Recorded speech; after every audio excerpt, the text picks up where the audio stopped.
Hello everyone, स्वागत है आप सभी का आज के इस वीडियो में। आज हम इस पैसेज को ट्रांसलेट करने वाले हैं, तो चलिए स्टार्ट करते हैं।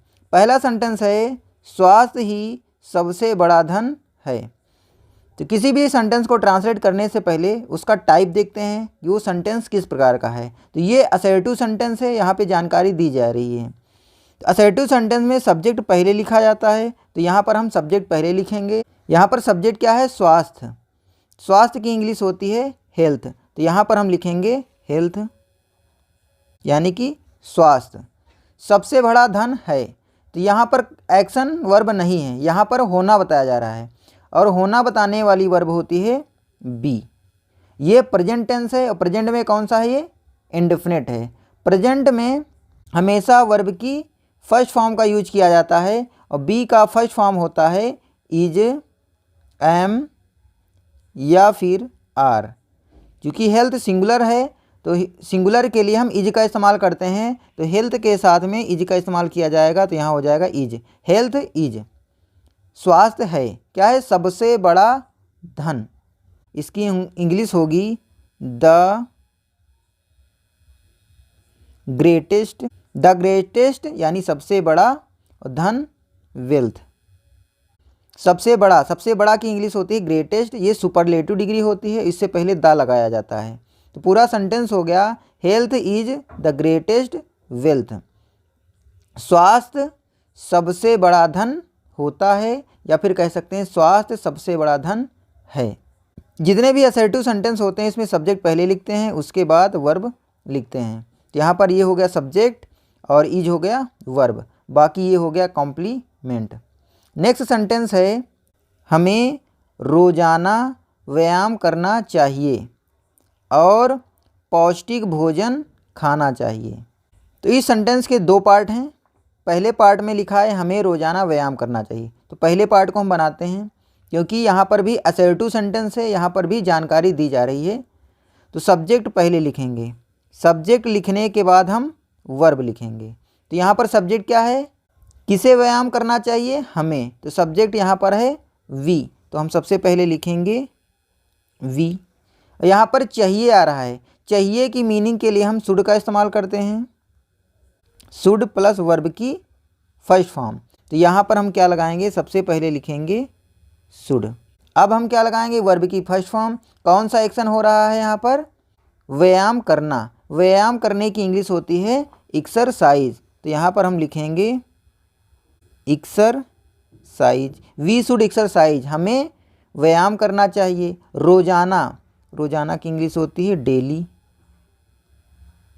तो वी शुड एक्सरसाइज डेली, हमें रोजाना व्यायाम करना चाहिए। और तो लिखेंगे एंड। और क्या करना चाहिए?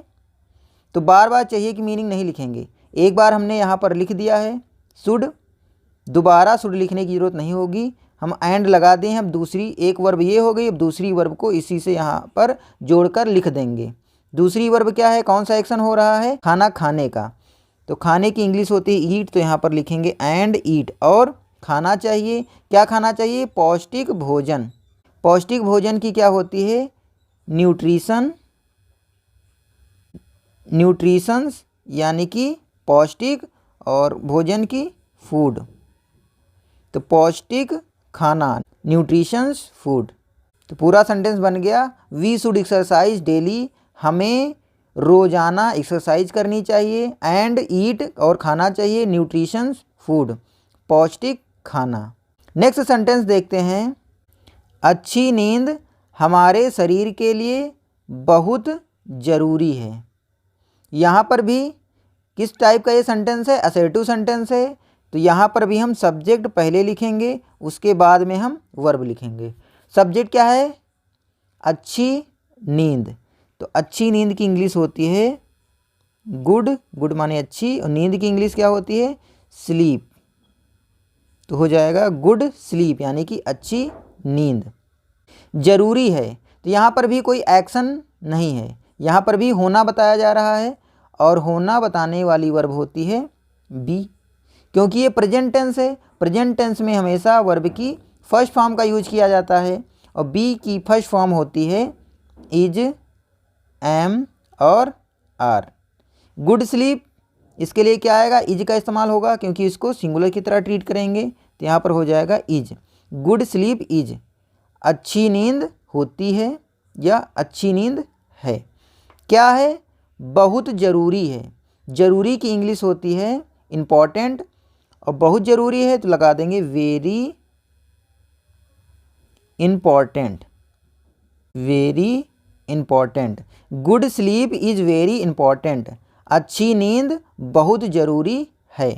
फिर आगे लिखा है हमारे शरीर के लिए, तो के लिए की मीनिंग के लिए हम फॉर का इस्तेमाल करते हैं। फॉर के लिए, किसके लिए, हमारे शरीर के लिए। तो इसके बाद हम लिखेंगे for our body, for our body यानी हमारे शरीर के लिए। तो गुड स्लीप यानी अच्छी नींद, इज़ वेरी इंपॉर्टेंट बहुत ज़रूरी है, फॉर आवर बॉडी हमारे शरीर के लिए। नेक्स्ट सेंटेंस है अगर हम स्वस्थ रहेंगे तभी हम जीवन का आनंद ले पाएंगे। ये भी असर्टिव सेंटेंस है। यहाँ पर भी हम सब्जेक्ट पहले लिखेंगे, उसके बाद हम वर्ब लिखेंगे। और ये जो सेंटेंस है इसके दो पार्ट हैं। पहले पार्ट में शर्त है, अगर आया हुआ है, तो अगर के लिए हम इफ़ का इस्तेमाल करते हैं शर्त बताने के लिए, इफ़। अब इस क्लास में अगर हम स्वस्थ रहेंगे, तो यहाँ पर सब्जेक्ट क्या है, हम। तो सब्जेक्ट पहले लिखते हैं असर्टिव सेंटेंस में, तो यहाँ पर सब्जेक्ट हो जाएगा वी, क्योंकि हम की इंग्लिश होती है वी, हो गया वी। स्वस्थ रहेंगे, रहने की इंग्लिश होती है स्टे, तो यहाँ पर लिखेंगे स्टे। इफ़ वी स्टे, अगर हम रहेंगे, क्या रहेंगे, स्वस्थ। स्वस्थ रहने की इंग्लिश हो जाएगी स्टे हेल्दी, तो यहाँ पर हम लिख देंगे healthy. If we stay healthy, अगर हम स्वस्थ रहेंगे। तभी की इंग्लिश के लिए हम क्या यूज करेंगे, ओनली देन। पहले कॉमा लगाएंगे, लिखेंगे ओनली देन। ओनली देन का मतलब हो जाएगा तभी। फिर लिखा है हम जीवन का आनंद ले पाएंगे, तो यहाँ पर सब्जेक्ट क्या है, हम। लेकिन एक चीज़ ध्यान रखिए, यहाँ पर ओनली देन आया हुआ है। जब ओनली देन आता है तो सब्जेक्ट से पहले वर्ब लिखी जाती है। वो भी वर्ब क्या लिखेंगे, हेल्पिंग वर्ब पहले लिखेंगे। अगर केवल वर्ब है तो उसमें हेल्पिंग वर्ब निकाल लेंगे बाहर। अगर हेल्पिंग वर्ब है तो ऑलरेडी हेल्पिंग वर्ब बाहर आ जाएगी। तो यहाँ पर सब्जेक्ट हमारा क्या है, सब्जेक्ट हमारा है हम यानी कि वी, तो हम वी लिखेंगे। लेकिन यहाँ पर वर्ब लिखनी चाहिए, यहाँ पर सब्जेक्ट से पहले, क्योंकि ओनली देन आया हुआ है। ओनली देन जब आता है तो उससे पहले हम हेल्पिंग वर्ब को बाहर निकालते हैं। यहाँ पर हेल्पिंग वर्ब क्या होगी, क्योंकि यहाँ पर लिखा है ले पाएंगे, ले पाएंगे या ले सकेंगे, तो इसके लिए हम कैन का यूज करते हैं। यहाँ पर हम हेल्पिंग वर्ब के तौर पे क्या यूज करेंगे, कैन। तो वी से पहले हम क्या लिखेंगे, कैन, लिख देंगे कैन, यानी ओनली देन कैन वी। अब सब्जेक्ट लिख गया है, हेल्पिंग वर्ब आगे हो गई है। अब जो मेन वर्ब होगी उसको हम लिखेंगे, और कैन के साथ में हमेशा वर्ब की फर्स्ट फॉर्म का यूज किया जाता है। और कैन तो आ गया सब्जेक्ट से बाहर, तो यहाँ बचा क्या, केवल वर्ब बची। वर्ब क्या है, आनंद लेना, और आनंद लेने की इंग्लिश होती है इंजॉय, तो यहाँ पर हम लिखेंगे इंजॉय। तो कैन वी इंजॉय, हम आनंद ले पाएंगे, किसका, जीवन का। तो लिख देंगे इंजॉय के बाद लिख देंगे हम लाइफ। तो पूरा सेंटेंस क्या हो गया, इफ यदि या अगर वी स्टे हेल्दी, हम स्वस्थ रहेंगे, ओनली देन तभी, कैन वी इंजॉय लाइफ, हम जीवन का आनंद ले पाएंगे या ले सकेंगे। तो ये बात समझ में आपको आ गई होगी। जब भी हम ओनली देन का इस्तेमाल करेंगे तो वहाँ पर वी कैन की बजाय हम कैन वी लिखेंगे। तो वहाँ पर हम सब्जेक्ट के बाद जो हम हेल्पिंग वर्ब इस्तेमाल कर रहे थे, वो हेल्पिंग वर्ब सब्जेक्ट से पहले आ जाएगी, जैसा कि इस सेंटेंस में किया गया है। कैन को हमने वी के बाद लिखने के बजाय हमने पहले लिखा है और कर दिया है कैन वी इंजॉय। नहीं तो नॉर्मल सेंटेंस कैसे लिखते, वी कैन इंजॉय लिखते। तो यहाँ पर कैन पहले आ गया है, इसका रीज़न यही है ओनली देन। जब भी ओनली देन आएगा तो हम सेंटेंस को इन्वर्ट कर देंगे, यानी पहले हेल्पिंग वर्ब लिखेंगे फिर सब्जेक्ट लिखेंगे। नेक्स्ट सेंटेंस है हमें अपने शरीर का ध्यान रखना चाहिए। तो ये भी असर्टिव सेंटेंस है, यहाँ पर भी हम सब्जेक्ट पहले लिखेंगे, क्योंकि जितने भी असर्टिव सेंटेंस होते हैं सब में सब्जेक्ट पहले लिखा जाता है, उसके बाद ही वर्ब लिखी जाती है।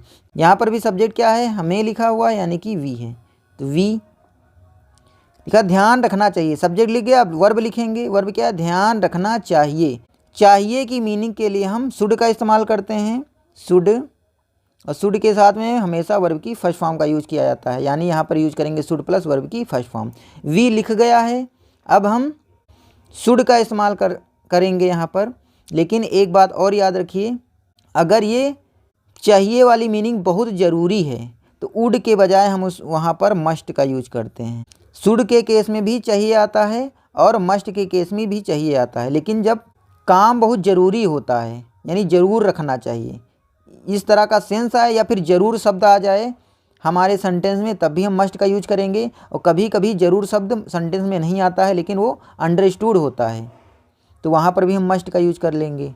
तो यहाँ पर हम क्या यूज कर रहे हैं, यहाँ पर हम मस्ट का यूज ही कर रहे हैं, क्योंकि हमें अपने शरीर का ध्यान रखना चाहिए, यानी ये ज़रूरी है, तो हम यहाँ पर हम मस्ट का यूज कर रहे हैं। तो लिख दे रहे हैं मस्ट, वी मस्ट, हमें चाहिए, और मस्ट के साथ या शुड के साथ वर्ब की फर्स्ट फॉर्म का यूज करेंगे।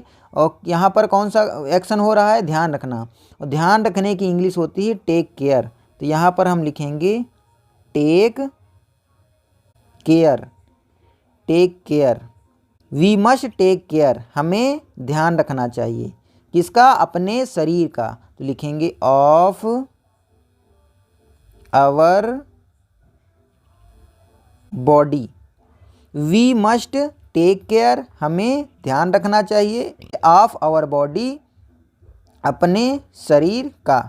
यहाँ पर अपने की मीनिंग के लिए हमने आवर का यूज किया है, क्योंकि सब्जेक्ट हमारा वी है और वी का पजेसिव केस होता है आवर।